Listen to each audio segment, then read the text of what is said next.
Welcome back to NiteCap, people. I had a great time out in LA with Michael Blackson. And this episode coming up, we have the artist JPEG. And in this episode, as an independent franchise, I know what it means to grind. I know what it means to work and just hoping for that shot. Hoping that your work is recognized and appreciated. So I'm happy to introduce the NiteCap audience to JPEG, a local Miami artist that's been doing this thing for a very long time. And basically sometimes, on occasion, I'm gonna take you guys away from the bright lights and show you guys the journey towards the bright lights. So stay tuned. Hope you enjoy the conversation. Check it out. Just real people, real convo.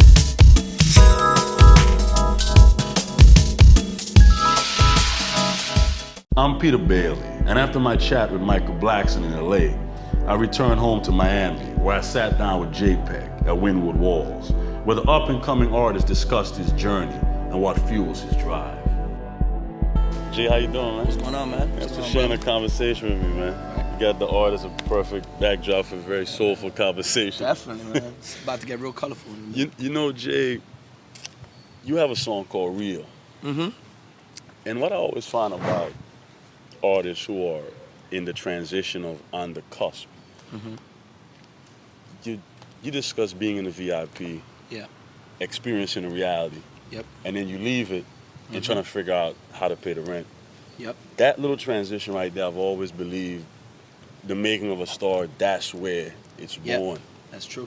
How do you weather that transition? I mean, first off, props for even bringing up Real. No Indeed. one never does.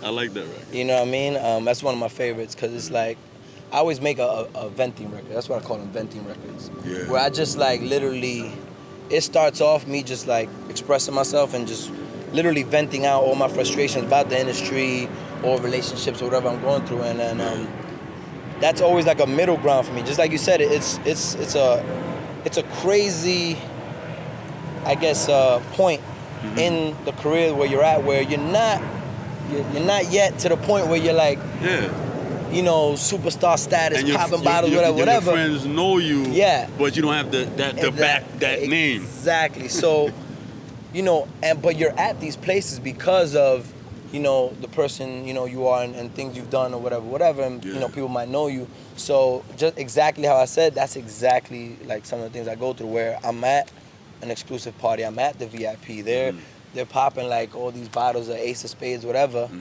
And I'm there, but then as soon as I leave there, like, that's not my reality. That was just, you know, at that moment in time we were having fun, but then it's back to basics. And it's literally, how I'm gonna put food on the table, how I'm gonna pay the rent.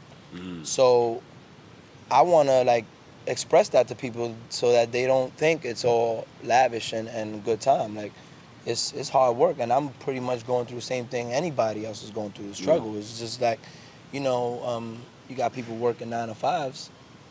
You know, they're doing the same thing. They're trying to pay the light bill and all that, but they still go party and enjoy themselves. So in a way, artists kind of, you guys, I guess when you listen to a Chains record of somebody, we get to vicariously experience that. Yeah.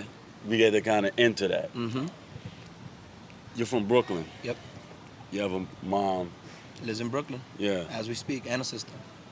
How are they? There are times when artists like yourself, the family, sometimes they have doubts. Yeah. Sometimes they say, you know, Jay, this music thing. No, that comes up sometimes. Yeah. Actually, that's it's the complete opposite. My mom is just one of those women who, like, anything I put my mind to, she was 100% with it. So like, when I was in Little League playing baseball, thinking I'm become a baseball star, she was the one carrying the bat and the glove. You know, I'm gonna go with the stereotype with the Dominican guy with the bass playing baseball. You know it, like you know it. Like it was a must that I go to Little League. If you're Dominican, you're going to Little League. You know that. That's automatic. Exactly. You're doing 3 things. You're eating plátanos, you're going to church, and you're going to baseball practice. If you're a boy. That's that. And but yeah, like, you know, she was my biggest cheerleader, my biggest fan, supporter, everything. And anything I did, she would just be 1,000% with me. And she never told me, you know, I don't know about this. Never. No, man. It was almost like I would almost not mention anything to her because I didn't want her to get like hopes up in a way. Exactly, and she'll be the one that be like, you know, you have to do this and you have to do that. I'll tell you a funny story actually. One time, my mom, she comes up, she's like, oh, you know, I started like I mean I know what it's called in Spanish, but in English I guess it's like a pot, like a money pot. A money, okay. She literally got everybody at her job. Wow. Started a money pot without telling me, and said, Jay, I started a money pot, blah blah blah. We have this much. Can you like get CDs printed and stuff and do this and that? Nice. Completely blew my mind. I was never expecting that. And at the time, you know, we were already, you know, restaurant entertainment, we were already doing that, you know. So, you know, they don't really understand the ins and outs of like the business. Not. So they're like, you know, they see me doing stuff, they're like, okay, we need to fund this. So that right there was enough for me to be like, okay, there's no not making it. Like you gotta make it. You know what I'm saying? Where's Dad? He passed away. Oh, damn. About 2005. But that's another motivation for me too. He was always telling me since I was little, he used to be like, you need to be on TV. You're gonna be on TV when they watch. Trust me.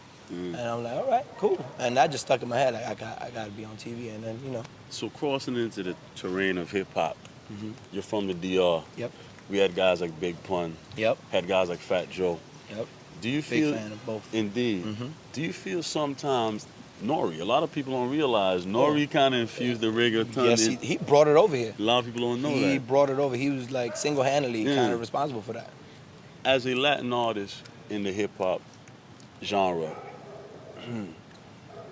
I'll just be honest.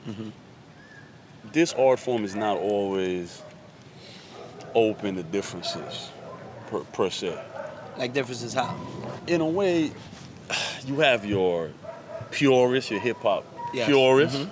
You have your hip hop hipsters now. Yeah. Do you want to fuse both cultures? Do you want to bring some of that Latin influence into your sound? I've always had like kind of like a plan. You know, me and being Latino, like it was, you're expected to do certain things or go a certain route, right? Yeah, and I don't see you going that route. And I knew that from the very beginning. Yeah. Which was even picking my name, I was kind of hesitant, but I just wanted to go with my name. You know, Peguero, that's my mom's last name. Wow. You know, and Jason is what she's been calling me since I was born. Yeah. That's not my real name either. That's not even my legal name. She just decided to say, I want to call you Jason. Why? I don't know. So ever since before going to school, I didn't know my other name. It was Jason. Then I get to school and they call him his other name. And I'm like, who was this? That's me? Oh, I didn't know that. But so I was like, you know what? I just want to go with my real name, and I wanted to go with Jason. And I actually, people always used to call me Jay or Little J. And I was like, okay, I can't just be Jay. And I was like, you know what? Peguero. That's an interesting name, you know. No, I don't know anybody named Peguero. The only Pegueros out there now are baseball. Back to the baseball. Yeah, back to the baseball. Yeah. And so I just went with it, and it's funny because growing up, I did, you know, I was always into art. Like I painted, drew, designed, and you know, JPEG is a format for like images. So I never even knew that. Wow. So like, not that I didn't know, I didn't name myself J Peguero because of the JPEG, but like, as my worlds collided, I was like, oh, wait a minute. That's kind of divine. And that, I was like, you know what? That was destiny, because that wasn't even planned like that. Art and rhyme. And I've always been a fan of both. Like I've always been a fan of art, and I've always been a fan of hip hop, and I've always tried to like painting both. pictures, basically. Yeah. So back to what you were saying, I was always expected to do. They're like, oh, so you're gonna do a reggaeton song, or you're gonna do this and that, and bang. So I told myself, you know what? I'm not that I'm gonna neglect, but I'm not gonna always mention where I'm from. I'm gonna let the music speak for itself. And you know, if I'm talking about my upbringing, of course I'm gonna mention Dominican Republic. And then now with that song "Good Time" in it, I mentioned some stuff in there from DR, and I see people like tweeting me like, "Yo, this cat's Dominican." Fabulous I didn't Dominican. even know that. Fabulous Dominican. Exactly. For a while, he didn't really. He didn't really like. He would throw hints in there, like he'll wear like the Dominican dunks or something. Yeah, now I'm seeing him down in the DR. Now he's really like diving into it. Interesting. But I wanted to be the first Dominican rapper, but that was successful just for being a rapper, not for being Dominican and being a rapper. Like Eminem, for instance. A lot of people, they criticize. Oh, if he was black, he wouldn't have done. But if you just listen to M, you can't take nothing away from him. He's an incredible lyricist. Period. Whether he's white, black, Spanish, whatever. And it finally, now he earned that respect. Not now, but he's been out forever. But he earned that respect. But coming up, he went through those, those issues. But so, like I said, I always wanted to let people know that I could rap and I love hip hop and I know about hip hop and I'm all the way in the culture. I'm not just some rapper dude just trying to be like in the club, bottles. Man, I love that too. I love the party life too. But I love hip hop from like the core. Like I've always loved it. So I just want to be respected for being a hip hop artist. Calling is having a good run, MTV and whatnot. Yeah, that had a great run. And that was another thing you penned from a real life situation. I think you had an argument with a girlfriend, or you were venting and you just... Literally, that's how that song came about. Like, I was going back and forth with text messages in the studio, Don't arguing. You hear, women love to text. They have a whole argument via text. They can't speak to you. That, why? Right? A whole argument over, and I can't respond fast enough to what they're saying. You know what it comes from? It comes from like small little insecurities, them telling you, but they want to because they want to really think about what they're going to say. And elaborate. And they want to elaborate the hell out of it. And they're like, you know what? And this, because then, sometimes when you speak to somebody and you get the feelings get involved, you might miss some things. They don't want to miss anything. They want you to know everything. So we were going back and forth and arguing and this and that. And I was like, you know what, man? I just thought in my head, this is breaking us apart. Like, it's distancing us. Like, the fact that I'm going after this dream so hard and also trying to balance you in it is causing problems. Because we would literally be hanging out and have plans, and I'll get a call. CEO's like, I need you downtown right now. There's this is going on. Like, I need you there right now. And she looking at you like, you done lost your mind. And I'm like this. I gotta go downtown. This always happens. You never this. And I was like, I gotta do this. Like, she was a big fan of hip hop too, so she knows the struggle. So literally after I put the phone down, I was like, you know what, man? Like, what are the chances you'll be here when I come back from all this madness? And the beat was playing, and I was like, what are the chances you'll be here when I come back? I come back. I come back, and I just kept repeating, I come back, and then that's usually how I create like the hooks. I just repeat them, and then throw something else new in there, then repeat that, and literally start building it, like Legos. And then I was like, yo, let's go. We're going in the booth right now. I'm gonna sing this for a singer. So, we get the vocals done and I'll sing the reference. And then what I laid down just ended up being it, because it was so real, and it just fit the song. So it was spiritual. People it was real. So yeah, man, real life experience. I always use real life experiences to either I write about them or I go off of a subject that I experienced and then just elaborate on it using what everybody else knows. I always wonder also, artists on the verge. I've faced this in my life where you do have that moment when I don't know if this really is going to work out. Oh, and it may grip you. Oh, yeah. Yeah. In that time, what do you do? Man,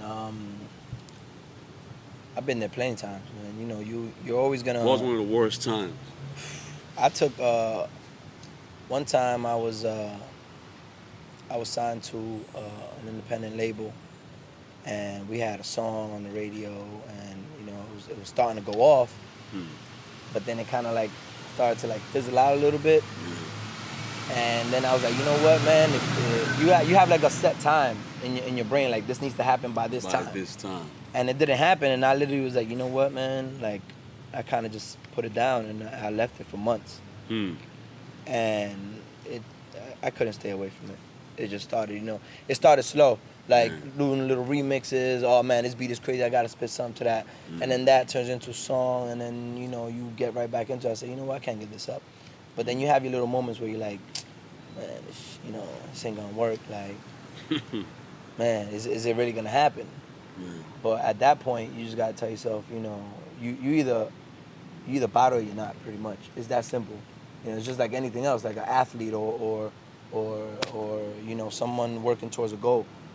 If you want to get there, you gotta keep at it no matter what. And that's what I told myself. Just yeah, work ethic. Work ethic, man. I seen my mom and my dad work for years, you know, trying to get whatever they wanted to achieve in, you know, in their lives. And so I got the same work ethic towards the music. So I don't give it up. You a God-fearing man, Jay? Yeah, man.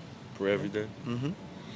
In a perfect world, finally, if you could pray right now in a perfect world, what would you want tomorrow, right now?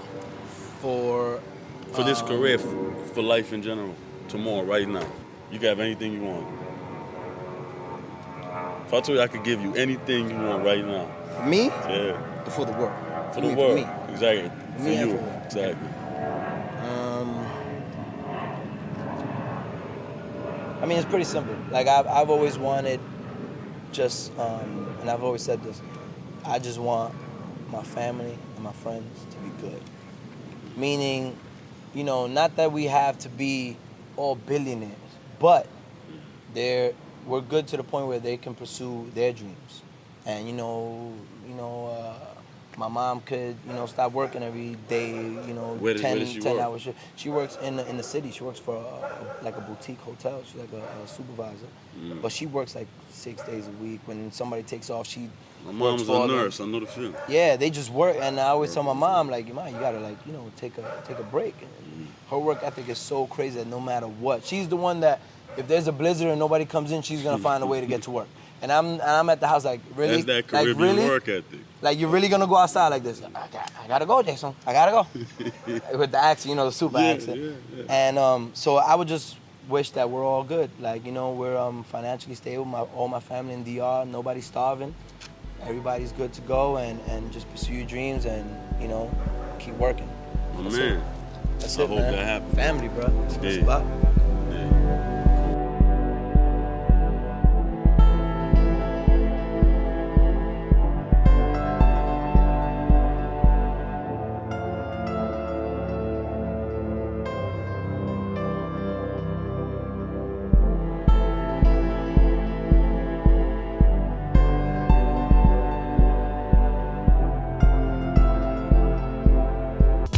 Just real people, real convo.